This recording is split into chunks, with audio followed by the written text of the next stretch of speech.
नमस्कार। तो फाइनली तीसरे एपिसोड में, स्टडी सर्कल के तीसरे एपिसोड में मैं आपके सामने हाजिर हूँ।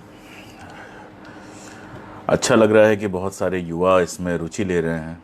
बहुत सारे युवा लगातार पूछते रहते हैं, सवाल करते हैं और सुनते भी हैं।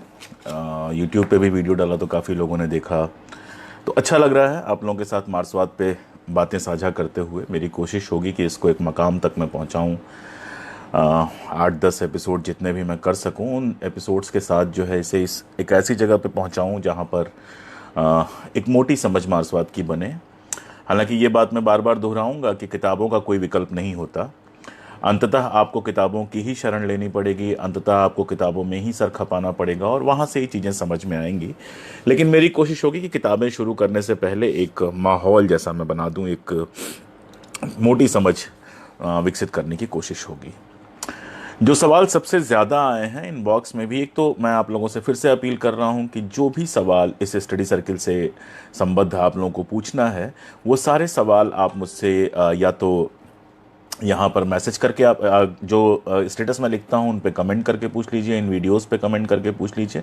इनबॉक्स में आके सवाल ना पूछिए, ये मैं आपसे बार बार रिक्वेस्ट कर रहा हूँ, पहले भी कर चुका हूँ, दोबारा भी कर रहा हूँ। तो जो सवाल सबसे ज़्यादा पूछा गया कि भाववाद और भौतिकवाद को थोड़ा सा और पिन पॉइंट करके समझा दीजिए, तो मैं शुरू के 4-5 मिनट कोशिश करूंगा भाववाद और भौतिकवाद को फिर से लेने का, और उसके बाद जो हमारा विषय है आज का, भारतीय दर्शन प्रणाली और उसमें भौतिकवाद, उस पर हम लोग चलेंगे। मैंने एक कोटेशन निकाल के रखा हुआ है। मार्क्स की एक बड़ी महत्वपूर्ण किताब है, जिन लोगों ने मार्क्सवाद ठीक से पढ़ा होगा उन्होंने ज़रूर पढ़ा होगा, a critique to political economy. इस किताब में एक जगह, बल्कि पूरा पूरा नाम मैं बता दूं कि the contribution to critique of political economy. अगर इस किताब को आप लोगों ने पढ़ा होगा, पलटा होगा, तो इसका एक हिस्सा जो है वो भौतिकवाद के बारे में बात करता है। उससे एक कोटेशन मैंने निकाला है और उस कोटेशन से आज की बात की मैं शुरुआत करता हूँ। मार्क्स कह रहा हूँ, इस कोटेशन को बहुत आराम से, गौर से सुनिएगा। उलझे हुए होते हैं नेचुरली, जब आदमी थ्योरी दे रहा होता है, जब आदमी एक सिद्धांत प्रतिपादित कर रहा होता है, तो आप उससे ये उम्मीद नहीं कर सकते। ये भी शिकायत कई लोगों ने की। एक मित्र ने कहा अनुवाद बहुत अच्छा नहीं है कम्युनिस्ट मैनिफेस्टो का। असंभव है, मैं मानता हूँ बहुत सारे अनुवाद जो उस ज़माने में हुए वो बहुत अच्छे अनुवाद नहीं थे, लेकिन उसी में से रास्ता निकालना पड़ेगा। अब मेरे लिए संभव नहीं है कि मैं अनुवाद करूँ, और ये भी मान के चलिए कि जिन लोगों ने अनुवाद किया वो कोई मुझसे कम गुणी लोग नहीं थे। ज़रूरी नहीं कि मैं अनुवाद करूँ तो वो उतना सरल हो जितना सरल आप चाहते हैं। तो कई बार अंग्रेज़ी हिंदी दोनों मिला के पढ़िए, सब ऑनलाइन है, रास्ता निकालिए। खैर, मैं वो कोटेशन पढ़ रहा हूँ, आराम से पढ़ूंगा। छोटा सा कोटेशन है और मैं चाहूँगा आप लोग भी उसको आराम से सुनने की कोशिश करें। अस्तित्व के भौतिक साधनों का स्वरूप सामाजिक, राजनैतिक एवं बौद्धिक जीवन की संपूर्ण प्रक्रिया को प्रभावित करता है। यानी आप जिस जीवन में जी रहे हैं, अस्तित्व जो आपका है, उसका जो भौतिक अस्तित्व, उसके जो भौतिक साधन है, मतलब आप जिस तरह का खाना खा रहे हैं, जिस तरह के समाज में जी रहे हैं, जो आपके पास संसाधन आपके घरों में हैं, आपके आसपास जो भी भौतिक चीज़ें उपस्थित हैं, मार्क्स कहते हैं कि उनका जो स्वरूप है वो सामाजिक, राजनैतिक और बौद्धिक जीवन की संपूर्ण प्रक्रिया को प्रभावित करता है। मज़ेदार एग्जाम्पल से समझ लीजिए।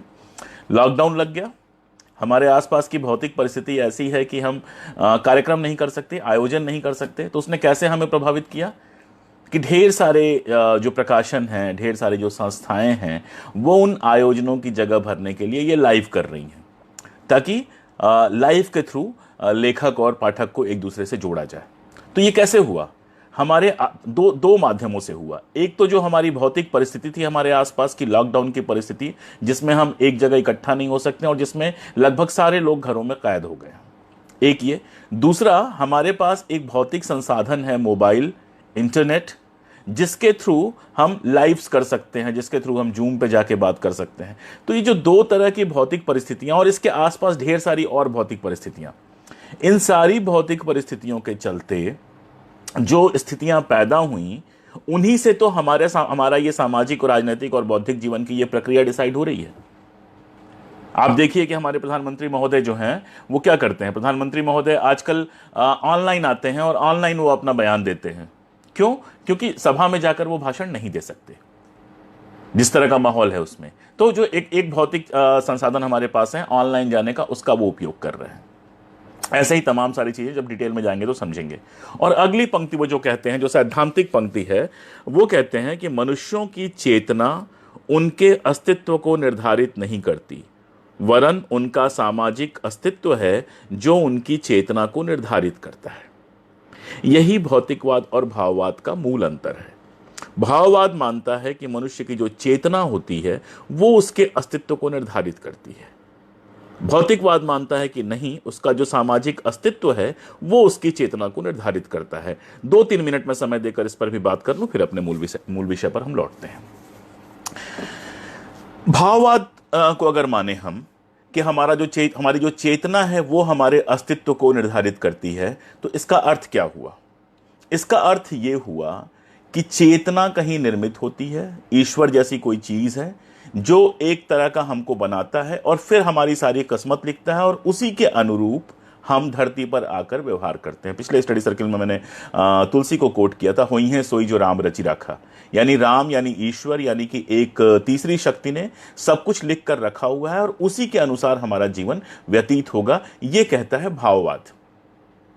अब इसको आप एक्सप्लेन करना शुरू कीजिए तो आप समझ जाएंगे कि भाववाद हमारे जीवन में किस तरह से उतरा हुआ है। ब्राह्मण है तो विद्वान होगा, क्षत्रिय है तो ताकतवर होगा, शूद्र है तो उसका स्तर हीन होगा। ये जो मान्यताएं समाज के अंदर चलती चली आ रही हैं, ये मान्यताएं उसी भाववाद की पैदाइश हैं जो मानता है कि मनुष्य का जीवन, मनुष्य की चेतना, मनुष्य की बौद्धिकता, ये सारा कुछ उसके जन्म से पहले निर्धारित हो जाता है। लेकिन आप देखिए, क्या यह सही है? होता क्या है असल में? होता यह है कि आप जिस सामाजिक व्यवस्था में पैदा होते हैं, उस सामाजिक व्यवस्थाओं में जो आपकी ट्रेनिंग होती है वो आपके अंदर दिखाई देती है। जैसे मान लीजिए दादाजी किसी के प्रोफेसर हैं, उसके पिताजी भी प्रोफेसर हैं और वो आदमी उस घर में पैदा हुआ, तो ये निश्चित तौर पे मान के चलिए कि 100 में से 99% इस बात की पूरी उम्मीद है, कई बार तो 100% भी आप कह सकते हैं, कि वो अगर कुछ नहीं पढ़ेगा तो भी कम से कम ग्रेजुएशन तो कर ही लेगा वो किसी अच्छी जगह से। आईएएस का बेटा बेटी है तो वो कुछ नहीं करेंगे तो भी भूखे तो नहीं मरेंगे, वो उनकी इतनी पढ़ाई इस तरह की हो जाएगी कि वो अपनी जगह पर जाकर खड़े हो जाएं। एक और अगर मान लीजिए कि उनकी पढ़ने में रुचि भी है तो बचपन से उनको किताबें मिलेंगी, बचपन से जो उनके अगल बगल लोग होंगे वो बौद्धिक लोग होंगे। तो ऐसे बौद्धिक लोगों के बीच में रहते हुए, किताबों के लगातार संपर्क में रहते हुए, अगर उनकी बौद्धिकता किसी ऊंचे स्तर पर जाती है तो ये पूर्व जन्म में किए हुए किसी काम की वजह से नहीं है, किसी ईश्वर द्वारा निर्धारित चेतना की वजह से नहीं है, बल्कि उन भौतिक परिस्थितियों की वजह से है जिन भौतिक परिस्थितियों में रहते हुए उनका लालन पालन हुआ है। इसी का उल्टा कर लीजिए, गांव में घास काटने वाले एक परिवार में एक बच्चा पैदा होता है, वो बहुत तेज बच्चा है, लेकिन स्कूल में उसका अपमान होता है। स्कूल में जो शिक्षक और छात्र हैं वो उसका अपमान करते हैं। उसके आर्थिक संसाधन ऐसे नहीं है कि वो अच्छे विश्वविद्यालयों में पढ़ सके, उसके घर में इतना पैसा नहीं है कि उसकी मनचाही किताबें खरीदी जा सकें, उसके घर में उसके ऊपर प्रेशर है कि वो जल्दी से जल्दी नौकरी में आ जाए। तो क्या होता है, अगर किसी तरह से उसने हाई स्कूल इंटर ग्रेजुएशन कर भी लिया तो तो जो पहली नौकरी उसको मिलती है वो नौकरी किसी क्लर्क की, बैंक क्लर्क की हो सकती है, पीओ की हो सकती है, जो भी नौकरी मिलती है उसको वो नौकरी कर लेता है। तो उसकी जो बौद्धिकताएं हैं, उन बौद्धिक क्षमताओं का उस तरह से विकास नहीं हो पाता जिस तरह से विकास होना चाहिए था। कई बार वो संघर्ष करके विकास कर भी लेता है। डॉक्टर अंबेडकर का एग्जाम्पल मैंने पिछली बार भी आपको दिया था कि जिन स्थितियों में वो पैदा हुए थे उसमें बहुत बहुत पॉजिटिव चीजें नहीं थी उनके आसपास, लेकिन जो अवसर उनको मिले उसका उन्होंने पूरा उपयोग किया और शानदार विद्वान के रूप में विकसित हुए। और अब तो हम देख सकते हैं, मतलब आप बिल्कुल देख सकते हैं इस बात को कि जाति का जो पूरा का पूरा स्ट्रक्चर बनाया गया था वो स्ट्रक्चर इस रूप में तो टूट गया है कि लोग अपने जातीय गुणों का पालन करें। आपको बहुत कायर क्षत्रिय मिल सकता है। क्षत्रिय क्यों मजबूत होते थे?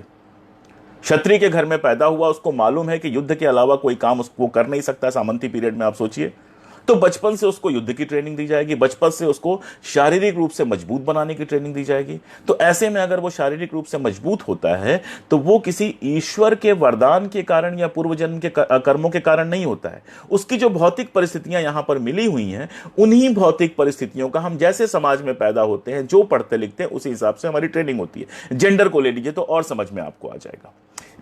जेंडर रोल हमारे बचपन में डिसाइड कर दिए जाते हैं। तुम लड़के हो, तुम्हें यह काम नहीं करना चाहिए।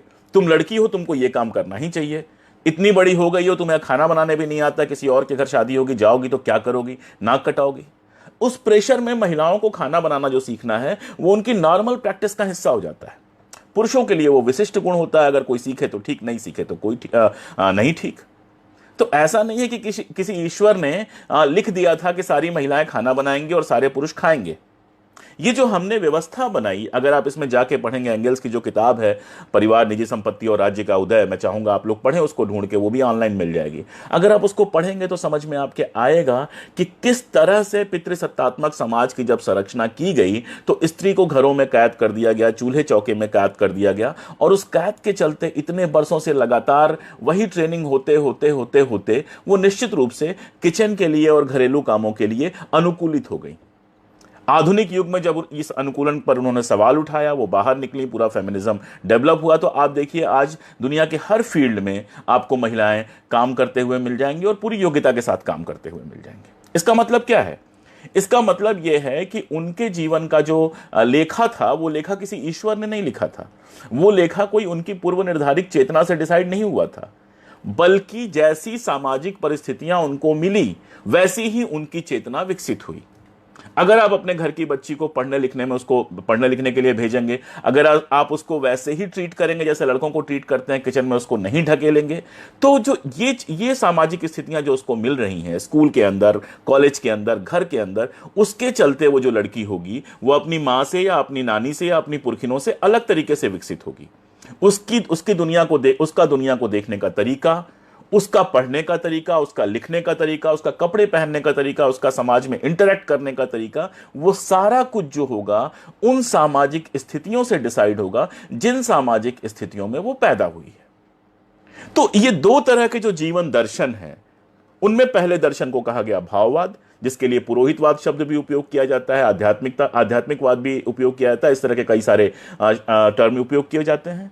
और जो दूसरा तरीका हुआ जिसमें यह कहा गया कि उसका मनुष्य का सामाजिक अस्तित्व है जो उसकी चेतना को निर्धारित करता है, इसको भौतिकवाद कहा गया। कुछ लोग वस्तुवाद कहते हैं, हालांकि वस्तुवाद इसका बिल्कुल भी सही नाम नहीं है, लेकिन कई सारे नाम इसके भी प्रचलित हुए। जैसे जैसे हम आगे बढ़ेंगे वैसे वैसे हम इस पर बात करेंगे। तो मुझे लगता है कि भौतिकवाद और भाववाद को लेकर जो मोटी समझ में दे सकता था वो इन 3 स्टडी सर्कल्स में लगातार आपसे बात करते हुए मैं दे चुका हूं। इसके आगे जो समझ की बात बनती है, इससे गहरे में जाके एक बात मैं आपको फिर बार बार बता रहा हूं, पहले भी मैंने बताया था, मैं दर्शन शास्त्र का विद्वान बिल्कुल नहीं हूं। यहां पर जो मुझे मित्र सुन रहे हैं उनमें से बहुत सारे मित्र ऐसे होंगे जिन्होंने दर्शन शास्त्र में पढ़ाई की होगी।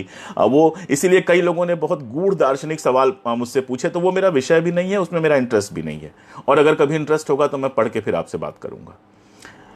मैं यहां पर आपको केवल मूलभूत चीजें, बेसिक चीजें आपके साथ शेयर कर सकता हूं, और इसके बाद यह आपका काम है कि इसको डिटेल में पढ़ने के लिए, इसको गहराई से समझने के लिए आप किताबें ढूंढें और पढ़ें। मैंने कुछ किताबें आपको बताई थी, कुछ किताबें आज फिर मैं आपको बताऊंगा कार्यक्रम ये खत्म करने से पहले, और उसके साथ आप आराम से भौतिकवाद, भाववाद और बाकी सारी चीजों को पढ़ सकते हैं। अब आते हैं भारतीय दर्शन पर। मैंने दूसरे स्टडी सर्कल में शायद आपसे यह बात की थी कि आम मान्यता यह है कि जो भारतीय दर्शन है या भारतीय समाज जो है वो तो बड़ा आध्यात्मिक समाज रहा है, जबकि जो पश्चिमी समाज है वो बड़ा खराब समाज रहा है, वो भौतिकवादी समाज रहा है। कई लोग कह रहे हैं वीडियो आधा ही आ रहा है। कुछ और मित्र बताएंगे कि क्या वाकई वीडियो आधा ही आ रहा है? क्या मुझे और ऊंचाई पे जाना चाहिए? मैं यहां से जो देख रहा हूं उसमें पूरा वीडियो मुझे दिखाई दे रहा है।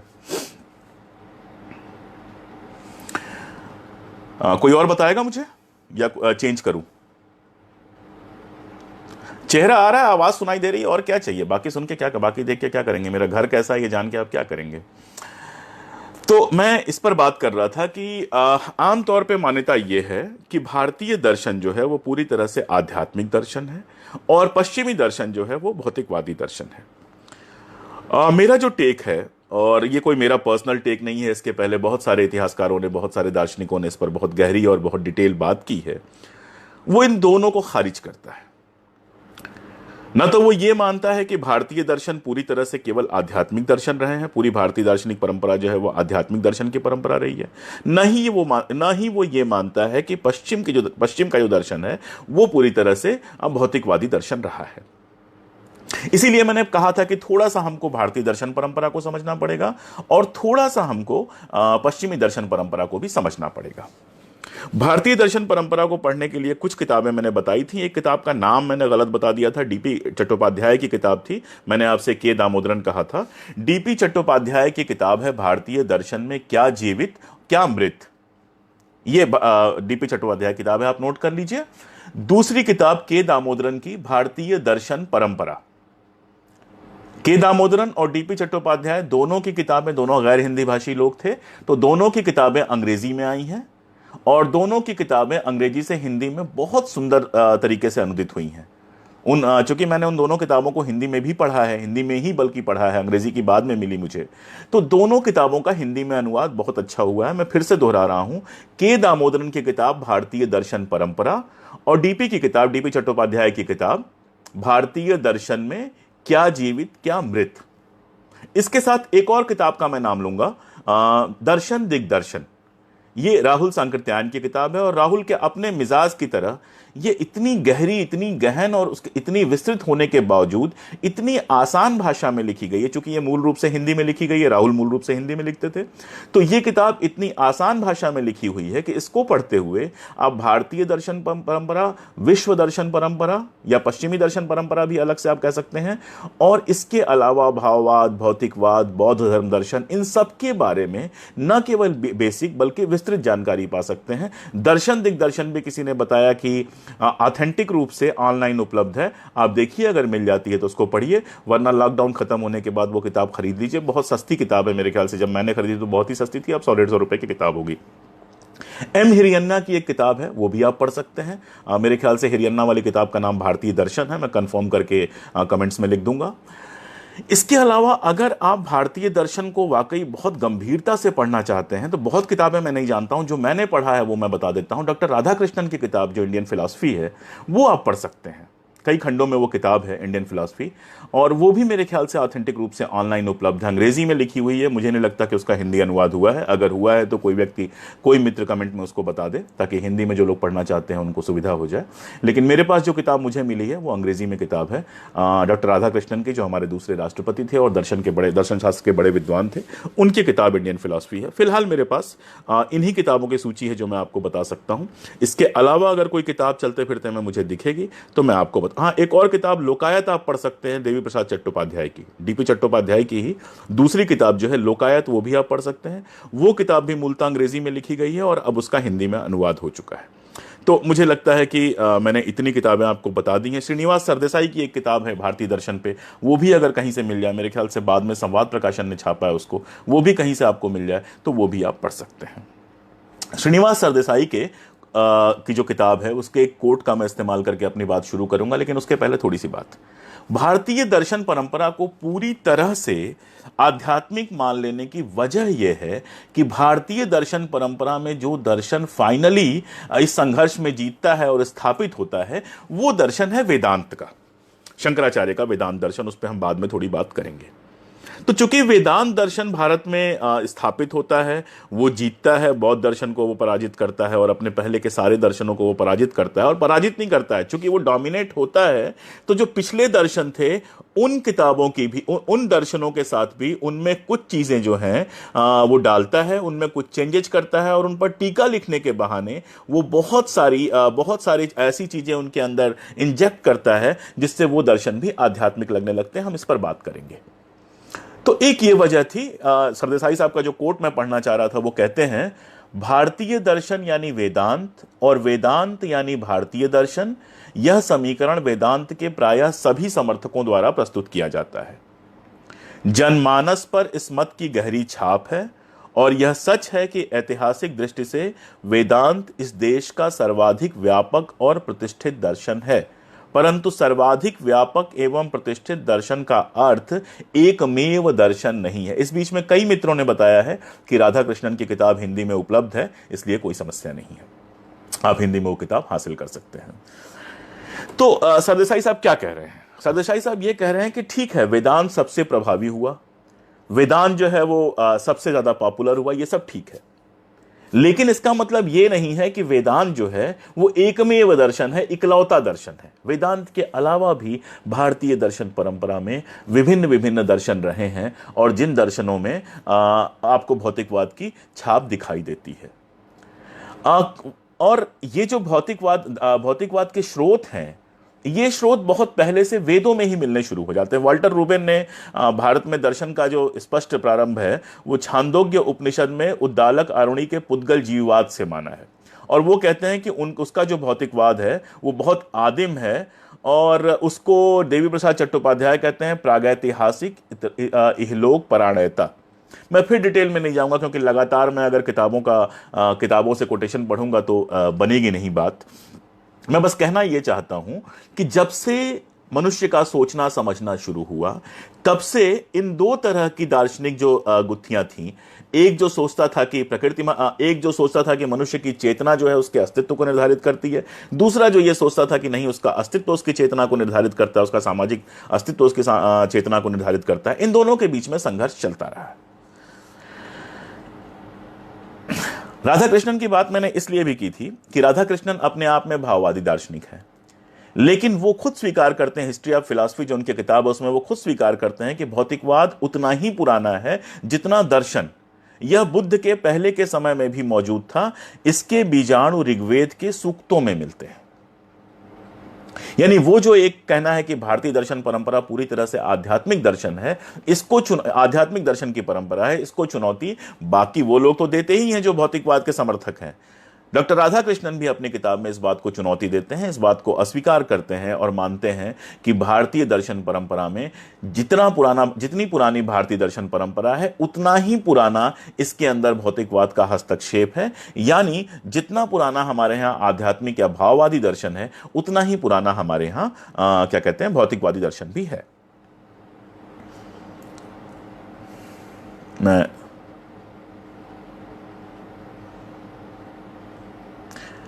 कुछ चीजें मैं ब्रेक कर रहा हूं और आ रहा हूं।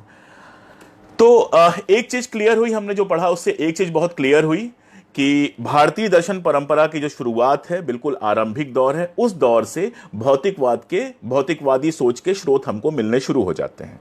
मैं जानबूझकर डिटेल में नहीं जा रहा हूं, क्योंकि डिटेल आपको मैंने फिर कहा किताबों में पढ़ना है। यहां तक कि मैंने जो मार्क्सवाद पे काम किया है उस किताब में भी मैंने बहुत सारे डिटेल्स दिए हैं, वेदों से उठाकर, बल्कि वेदों की पूरी प्रक्रिया दी है कि कैसे जो है वेद धीरे धीरे विकसित हुए, कैसे वेदों का जो पूरा निर्माण था, वेदों में जो श्लोक और बाकी सारा कुछ आता है, वो वेद भी हमारी जो सामाजिक प्रगति हो रही थी उससे मुक्त नहीं थे। कैसे उसमें राजा जो है वो महत्वपूर्ण बनना शुरू होता है तब जब राज्यों की स्थापना हो जाती है, जब राज्य बेहद मजबूत होकर उभरते हैं, कैसे देवता का स्वरूप बदलता है और बाकी सारी चीजें। मैं चाहूंगा कि आप अगर वो किताब हो तो पढ़ें, वरना जब भी आएगी तो पढ़ेंगे, या कहीं और से जहां से आप पढ़ना चाहें उन किताबों को पढ़ें। हमारे यहां जो दर्शन परंपरा है उसमें खड़ दर्शन है, 6 दर्शन है, और उसके बाद 3 और दर्शन है। 6 दर्शन है, उसके बाद 3 और दर्शन है। 3 जो अन्य दर्शन है उनके बारे में मैं आपको बता रहा हूं, चार्वाक का दर्शन, बौद्ध दर्शन और जैन दर्शन, ये 3 अलग हैं। इसके अलावा 6 शुरुआती दर्शन है, एक एक का मैं जिक्र करूंगा और उस पर बात थोड़ी सी करके आज की बात खत्म करूंगा। पहला दर्शन जो हमारे यहां माना जाता है खड़ दर्शन परंपरा का, वो मीमांसा है। मीमांसा को माना जाता है कि 200 ईसा पूर्व से लेकर 200 ईस्वी के बीच में यह डेवलप हुआ था, और मीमांसा सूत्र इसका स्रोत है जो अभी उपलब्ध है। और मीमांसा सूत्र पे जो सबसे पुराना भाष्य है वो शबर भाष्य है, जिसको 400 ईस्वी के 400 ईस्वी के आसपास का माना जाता है। इसके बाद इस पर प्रभाकर, कुमारिल भट्ट और बाकी लोगों ने इसकी मीमांसा की है, जिसमें पर्याप्त मतभेद है। मीमांसा सूत्र के बारे में माना जाता है कि यह आस्तिक तो है, लेकिन मूलतः निरीश्वरवादी संप्रदाय है। ईश्वर की मान्यता के विरुद्ध सीधे सीधे यह दर्शन कहता है, शबर ने जो भाष्य किया उसमें सीधे सीधे कहता है कि ईश्वर के अस्तित्व में या ईश्वर के अस्तित्व के समर्थन में कोई प्रमाण नहीं है। कुमारिल भट्ट ने भी और प्रभाकर ने भी, दोनों ने ईश्वर के अस्तित्व को नकारा है। ये मानते हैं कि विश्व में पाई जाने वाली वस्तुएं आदि तथा अंत वाली अवश्य हैं, लेकिन इसका अर्थ कतई ये नहीं है कि सारा विश्व ही आदि और अंत वाला है। दोनों ने प्रलय और सृष्टि, जो समय समय पर प्रलय और सृष्टि की कल्पना है, इसको ठुकराया है। राधा कृष्णन ने जब मीमांसा पर टिप्पणी की है तो एक बड़ा मजेदार वाक्य लिखा है। वो कहते हैं कि पूर्व मीमांसा की यह दरार, यानी ईश्वर की मान्यता का अभाव, इतनी असंतोषजनक थी कि परवर्ती रचनाकार धीरे धीरे करके चोरी छिपे इसमें ईश्वर को ले आए। अब ये जो मैं आपसे बताना चाह रहा था कि मीमांसा का जो दर्शन था वो अपने आप में अनिश्वरीय दर्शन था, लेकिन बाद में जब वेदांत स्थापित होता है तो आप जानते हैं कि जब भी कोई सत्ता स्थापित होती है तो वो इतिहास में अपना परिवर्तन करना चाहती है, इतिहास को अपने अनुरूप बनाना चाहती है। आप जानते हैं हमारे यहां सत्ता परिवर्तन होता है और अचानक गांधी और नेहरू को विलन बनाया जाना शुरू हो जाता है। अचानक सुभाष चंद्र बोस को कहा जाता है कि वो आरएसएस के कार्यालय में मिलने आए थे, फला ढिमका। यानी आज़ादी के आंदोलन में उनका रोल ना होने के कारण जो गड़बड़ियां हैं, जो बेइज्जती होती रही, उसको कंट्रोल करने के लिए, डैमेज कंट्रोल करने के लिए, उसको दूर करने के लिए इतिहास में परिवर्तन करके अपना रोल बेहतर बनाने की कोशिश होती है। दर्शन के केस में यह काम वेदांत ने किया।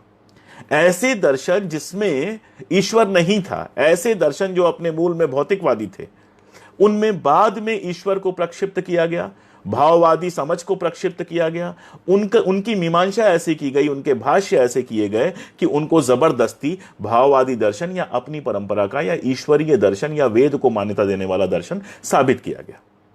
और मैंने इसीलिए यह उदाहरण जो चुना था आज, वो उदाहरण चुना था राधा कृष्णन साहब का, जो खुद आध्यात्मवादी दर्शन है, लेकिन थोड़ा अलग तरीके से कहते हैं। लेकिन यह बात तो क्लियर कर ही देते हैं कि पूर्व मीमांसा में एक दरार थी, और वो दरार क्या थी? वो ईश्वर की अनुपस्थिति की दरार थी। और उस दरार को दूर करने के लिए, यानी पूर्व मीमांसा को अपने इतिहास में सेट करने के लिए, जो बाद के भाष्यकार हैं वो उसमें चोरी छुपे ईश्वर को ले आए। जो दूसरा दर्शन है और काफी प्राचीन माना जाता है, वो सांख्य दर्शन है।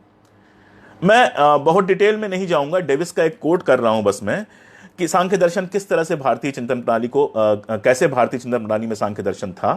वो कहता है कि यह केवल तर्क के आधार पर, गौर से सुनिएगा, यह केवल तर्क के आधार पर संसार की उत्पत्ति, प्रकृति और मनुष्य के संबंधों, भविष्य के प्रश्नों जैसे उन रहस्यात्मक सवालों के उत्तर ढूंढने की पहली कोशिश थी जो प्रत्येक वैचारिक मनुष्य के मन में उठने स्वाभाविक थे। विज्ञान जब इतना विकसित नहीं हुआ था कि वो संसार की उत्पत्ति पे बात करे, प्रकृति और मनुष्य के संबंधों पे बात करे, तो निश्चित तौर पे जो उस समय के विचारक थे, चाहे भारत में हो चाहे पश्चिम में हो, उन सबके मन में जो पहले सवाल उठते थे वो संसार कैसे बना, धरती कैसे बनी, चांद कैसे बना, सूरज कैसे बना, प्रकृति और मनुष्य के संबंध क्या है, इन सारे रहस्यों को सुलझाने के लिए थे। और इसमें वो सांख्य के बारे में क्या कहते हैं? कपिल मुनि जो इसके प्रवर्तक थे, कपिल मुनि का सांख्य, इसके बारे में वो क्या कहते हैं? यह केवल तर्क के आधार पर, और ज्यों ही तर्क का आधार आ जाता है त्यों ही भौतिकवाद की सबसे जरूरी जरूरत पूरी हो जाती है। स्पष्ट वो कहते हैं कि वो केवल तर्क के आधार पर इन सारे रहस्यों को सुलझाने की कोशिश कर रहे थे। यानी वो पहले से लिखे हुए किसी को पहली बात तो सीधे सीधे नहीं मान रहे थे। किसी ईश्वर ने धरती की उत्पत्ति की है और उसी ने प्रकृति और मनुष्य के बीच के, और मनुष्य के बीच के संबंधों को स्थापित किया है या परिभाषित किया है, इस बात को वो नहीं मानते थे। और वो अपने हिसाब से, उस समय जितना तर्क विकसित हुआ था उस हिसाब से वो कोशिश कर रहे थे इन रहस्यों को सुलझाने का। आम मान्यता यह है कि छठी या सातवीं ईसा पूर्व में था, और इसका काफी प्रभाव भारतीय दर्शन पर रहा है। वो समय आप देखिए कैसे इस सोच को भी वो समय प्रभावित कर रहा था। यानी कैसे इसकी भी भौतिकवादी व्याख्या की जा सकती है कि सांख्य जो परंपरा थी वो कैसे इतनी तर्कपूर्ण थी। वो समय था, छठवीं और सातवीं ईसा पूर्व का जो समय था, जब कबीलाई समाज धीरे धीरे पतित हो रहा था, कबीलाई समाज धीरे धीरे खत्म हो रहा था, और उसकी जगह पर आर्य सभ्यता आई थी, जिसने वर्ण व्यवस्था का, 4 वर्णों की जो व्यवस्था है हमारी, उस वर्ण व्यवस्था का निर्माण किया था, और राज्य अपने उच्चतर अवस्था पे पहुंच रहा था। यानी राज्य की स्थापना की प्रक्रिया चल रही थी। और अर्थव्यवस्था, पुराना जो कबीलाई अर्थव्यवस्था थी, उसकी जगह पर एक नई तरह की वाणिज्यिक अर्थव्यवस्था स्थापित हो रही थी। अब ये जो उभरती हुई अर्थव्यवस्था थी, ये जो होती हुई भौतिक प्रगति थी, इसकी पृष्ठभूमि में सांख्य दार्शनिक इस तर्क में अपनी आस्था प्रकट करते हैं और कहते हैं कि विश्व का निर्माण भौतिक तत्व से हुआ है, वह प्रकृति विकास की प्रक्रिया में है तथा जीवन शक्ति, विचार और चेतना केवल भौतिक तत्व के उत्पाद हैं। अब आप देखिए, व्यापार शुरू हो रहा है, पुरानी कबीलाई व्यवस्था खत्म हो गई है, नए नए इलाके ढूंढने की कोशिश हो रही है, यानी भौतिक प्रगति हो रही है। तो वो अपने सामने उस भौतिक प्रगति को जब होते हुए देखते हैं तो ये बिल्कुल स्वाभाविक था कि जिस दर्शन का वो विकास करते हैं या जिस तरह से वो सोचते हैं, उसकी पृष्ठभूमि में उसके सामने भौतिक वस्तुएं होती। इसलिए वो किसी ईश्वर में आस्था व्यक्त करने की जगह किसी पूजा पाठ करने की, कबीलाई समाज में क्या था, कबीलाई समाज अगर आप देखेंगे तो वो जिस तरह का अविकसित समाज था, जिस तरह का छोटा सा समाज था अपने अपने कबीलों में टिका हुआ, वहां पर टोना ये सारा कुछ जो था ये बिल्कुल सहज था। लेकिन जब वो विकसित हो रहा है तो उनसे मुक्ति जरूरी है। व्यापार के लिए, नए विकास के लिए, राज्य की स्थापना के लिए उन सारी चीजों से मुक्ति जरूरी है। तो उन सारी चीजों से मुक्ति के लिए क्या चीज लेके आई गई? तर्क लेकर आया गया। यानी मैं कहना यह चाह रहा था कि दर्शन भी जो विकसित हुए वो किसी शून्य में विकसित नहीं हुए। दर्शन भी अपने समय की जो भौतिक स्थितियां थी, उन भौतिक स्थितियों के अनुरूप विकसित हुए। लेकिन वही वेदांत के साथ भी वही खेल है। जब बाद में टीकाएं उस पर लिखी गईं और बाद में उसकी एनालिसिस की गई तो उसमें भी चीजें घुसाई गईं और सांख्य सूत्र को भी सांख्य सूत्र एक रचा गया जिसको देवी प्रसाद चट्टोपाध्याय मानते हैं कि वो जाली है, और उसमें ईश्वर को और बाकी सारी चीजों को, भाववाद को घुसाया गया और बाद में ये कहा गया कि नहीं साहब, सांख्य दर्शन जो है वो तो भाववादी दर्शन है। के दामोदरन का एक कोट पढ़ के मैं सांख्य दर्शन पे बात करूंगा। दामोदरन कहते हैं कि मूलतः सांख्य एक वैदिक दर्शन नहीं था, फिर भी इस दार्शनिक पद्धति के दार्शनिकों ने जनता के बीच में वह प्रतिष्ठा और प्राधिकार हासिल किया कि ब्राह्मणवादी चिंतकों को भी इसके कुछ विचार अपनाने पड़े, जिसके परिणाम स्वरूप समय के साथ सांख्य को भी एक रूढ़िवादी विचार की तरह देखा जाने लगा। इसी वजह से उसकी कुछ मूलभूत सैद्धांतिक प्रस्थापनाओं को छोड़ना पड़ा और इस विचार में भाववादी विचार घुस गए। इस तरह मूल सांख्य और उस सांख्य में अंतर आते चले गए जो अष्टिका दर्शनों का हिस्सा बना। योग संप्रदाय है जो आज रामदेव के बहाने योग का कम से कम नाम तो आप लोग बहुत सुन ही लेते हैं, जिसके प्रवर्तक पतंजलि माने जाते हैं। पतंजलि के दर्शन को ईश्वर सहित सांख्य कहा गया, यानी सांख्य दर्शन की मूलभूत प्रस्थापनाएं इसके अंदर थी जिसमें ईश्वर को भी शामिल किया गया। और दामोदरन का यह मानना है कि योग और सांख्य के उद्देश्य एक ही थे, लेकिन यह एक ईश्वरीय दर्शन था। वैशेषिक दर्शन एक महत्वपूर्ण दर्शन है जिस प्रणाली के जो प्रणेता हैं वो कणाद माने जाते हैं। और वैशेषिक दर्शन को कहा जाता है कि प्राचीन भारत के सबसे यथार्थवादी और व्यवस्थित दार्शनिक प्रणालियों में से एक है, और इसका जो स्रोत है वो वैशेषिक सूत्र है और उस सूत्र जिसमें 370 सूत्र हैं और वो अभी उपलब्ध है। और माना जाता है कि ये जो है 6वीं से 10वीं शताब्दी के बीच का था। अब वैशेषिक प्रणाली करती क्या है? वैशेषिक प्रणाली प्रकृति तथा विश्व की मूलभूत वास्तविकताओं को समझने और उनकी खोज करने का प्रयास करती है। कणाद की मान्यता थी कि प्रकृति और ब्रह्मांड के प्रत्येक पक्षों के विशेष गुणों और विशेषताओं के अध्ययन से ही इन मूलभूत वास्तविकताओं को ठीक से समझा जा सकता है। यानी विशेष अध्ययन की वो जो बात करते हैं उसी की वजह से इसका नाम भी वैशेषिक पड़ता है। वैशेषिक सूत्र का जो उद्देश्य था उसको समझने के लिए सीधे अगर उस सूत्र में जाएं और उसके आरंभिक वाक्य पढ़ें तो वो और आसानी से समझ में आ जाएगा। वो कहते हैं कि अब हम धर्म की व्याख्या करेंगे।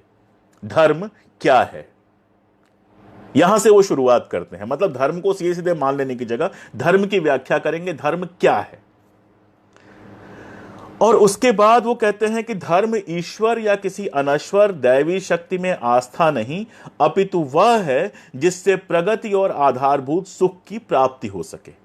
और फिर वो 6 ज्ञेय पदार्थों की पहचान करते हैं। ज्ञेय मतलब जिनको जाना जा सके, उन पदार्थों की वो पहचान करते हैं। वो 6 क्या है?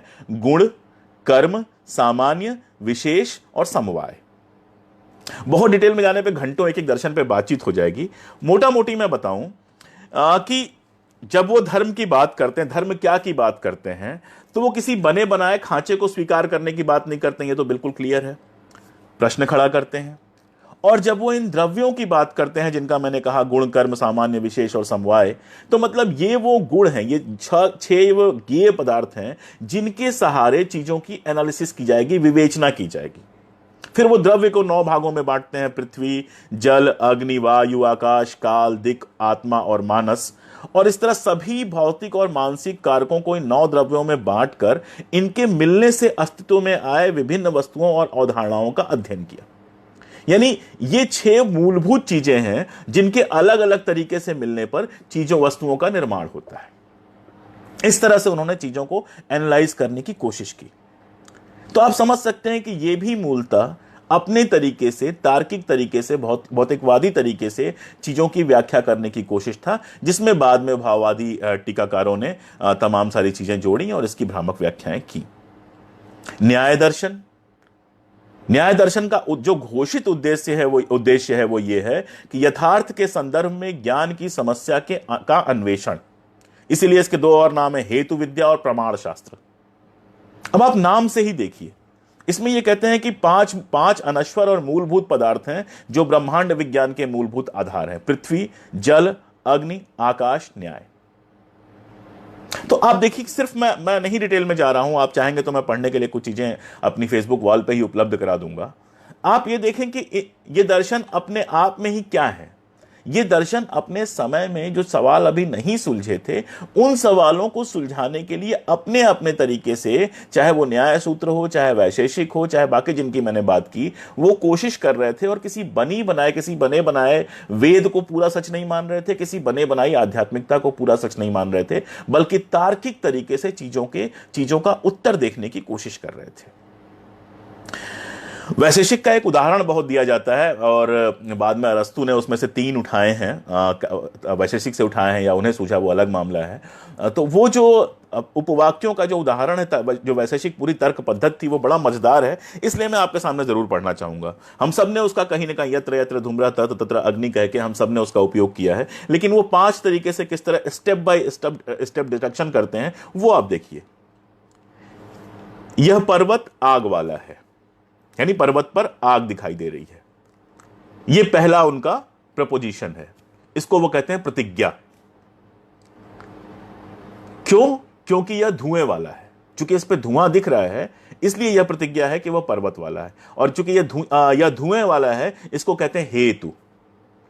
अब इससे निष्कर्ष निकालते हैं, जो भी पहले से जो चीजें स्थापित है उससे इसको उदाहरण से इसको सेट करते हैं, इसको उदाहरण ही कहा गया है। जो भी स्थान धुएं वाला है वह आग वाला है, जैसे कि रसोई। यानी आम समाज में, आम दुनिया में हम देखते हैं कि जहां पर भी धुआं उठता है वहां अग्नि जरूर होती है। रसोई सबसे अच्छा उदाहरण है इसका। इसलिए चूंकि पर्वत पे धुआं दिखाई दे रहा है तो वहां भी आग होगा। वह प्रतिज्ञा और हेतु इस उदाहरण से पुष्ट होती है।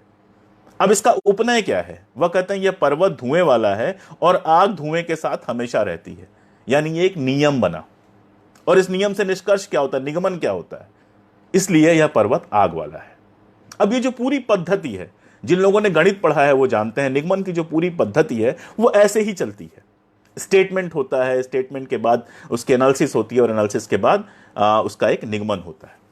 तो ये जो 5 सवालों के साथ, प्रतिज्ञा, हेतु, उदाहरण, उपनय और निगमन के साथ जो वैशेषिक तर्क पद्धति विकसित हो रही है, जिसका मैंने आपको बताया कि अरस्तु ने उपयोग किया, इसमें से 3 को लेके मैं जब अरस्तु पे बात करूंगा तो बात करूंगा। तो जो ये डेवलप होती है, आप देखिए ये कितनी तार्किक पद्धति है। इसमें कहीं कोई ऐसा उदाहरण, कोई ऐसा उपनय या कोई ऐसी चीज मान के नहीं चल रहा है लेखक या दार्शनिक कि ये चीज तो पहले से उपस्थित है। बिल्कुल भौतिक जो चीजें दिखाई दे रही हैं, उसको एक पर्वत दिखाई दे रहा है, उस पर्वत पे धुआं है, वो सोचता है एकदम जमीन पर कि चूंकि जहां जहां धुआं होता है वहां वहां आग होती है, इसलिए इस पर्वत पे भी धुआं दिखाई दे रहा है, पर्वत पे भी आग होगी, इसलिए निष्कर्ष देता है कि यह पर्वत आग वाला है। यह उदाहरण मैंने सिर्फ इसलिए यूज किया कि इससे आप समझ सकते हैं कि किस तरह यह दर्शन जो था वो तार्किक तरीके से आगे बढ़ रहा था। तो ये कुछ दर्शनों की मैंने आपसे बात की। वेदांत पे भी बात करनी है, लेकिन मुझे लगता है कि आज मैं बिल्कुल, आशीष ने बिल्कुल ठीक बात कही, हाइपोथेसिस टेस्टिंग। हाइपोथेसिस ऐसे ही बनाई, जिन्होंने स्टैटिस्टिक्स पढ़ा हुआ है वो जानते हैं कि हाइपोथेसिस पहले एक की जाती है, फिर उस हाइपोथेसिस को निगेट करने की कोशिश की जाती है, और जब वो निगेट नहीं होता है तो हेंस प्रूव्ड हो जाता है कि हाइपोथेसिस सही है। वो एक गणितीय तरीका है। उसी का एक ये प्राचीन तरीका है जिसमें एक हाइपोथेसिस दी गई और उस हाइपोथेसिस को टेस्ट करके सही पाया गया। मैंने सोचा था कि आज वेदांत पर भी बात करूंगा, लेकिन मुझे लगता है पहले ही काफी लंबी बात हो गई है, इसलिए अगली बार जब हम आएंगे तो हम बात करेंगे उन परिस्थितियों की जिन परिस्थितियों में वेदांत विकसित हुआ, और उन कारणों की जिन कारणों से वेदांत भारत का सबसे ज्यादा स्थापित और प्रभावी दर्शन बना। इसकी हम बात करेंगे। उसके बाद हम बौद्ध और जैन दर्शन की बात, चारवाक बौद्ध और जैन दर्शन की बात करेंगे, और मेरे ख्याल से इसके साथ हम भारतीय दर्शन परंपरा को फिलहाल छोड़ सकते हैं। वेस्टर्न परंपरा पे उसके अगली बार हम बात करेंगे, और वेस्टर्न परंपरा पे बात करते ही हम पहुंचेंगे द्वंद्वात्मक भौतिकवाद के साथ। और देखिए, ये प्रक्रिया थोड़ी स्लो तो चलेगी, क्योंकि बीच बीच से उठा के चीज़ों को अगर मैं एक्सप्लेन कर दूंगा, अगर मैं द्वंद्वात्मक भौतिकवाद पे 20 मिनट बोल दूंगा, तो वो तब तक समझ में नहीं आएगा जब तक भौतिकवाद पूरी तरह से समझ में नहीं आएगा। और जैसा कि मैंने बताया, सारे दर्शन अपने समय की सामाजिक राजनीतिक परिस्थितियों के भी उत्पाद हैं। तो जब तक आप उन सामाजिक राजनीतिक परिस्थितियों को नहीं समझेंगे जिससे दर्शनों की पूरी यात्रा चली है, तब तक वो चीजें नहीं समझ में आएंगी। जितनी मेरी समझ है मैं आपसे शेयर करने की कोशिश कर रहा हूं। मान के चलिए कि ये समझ पूरी तरह से कभी भी कंप्लीट नहीं हो सकती। इसको सप्लीमेंट करने के लिए, इसको ठीक से समझने के लिए आपको निश्चित रूप से किताबों का सहारा लेना पड़ेगा। मैंने आज कई किताबों के नाम आपको बताए। मुझे उम्मीद है कि इन किताबों को आप ढूंढेंगे, ढूंढ के पढ़ने की कोशिश करेंगे, और मेरे बताने में जो गलतियां हुई हैं उन गलतियों को भी आप बताएंगे, ताकि मैं अगली बार सुधार कर सकूं। श्रोताओं के लिए, पाठकों के लिए वो सुधार किए जा सके। अभी के लिए बहुत शुक्रिया, और मेरी कोशिश होगी कि शनिवार को अगले स्टडी सर्किल इसी समय 9 से लेकर 10 के बीच में मैं शुरू करूं। जैसा होगा, जैसे मैंने आज बताया, मैं उस दिन भी आपको बता दूंगा। बहुत शुक्रिया जुड़ने के लिए मित्रों। नमस्कार।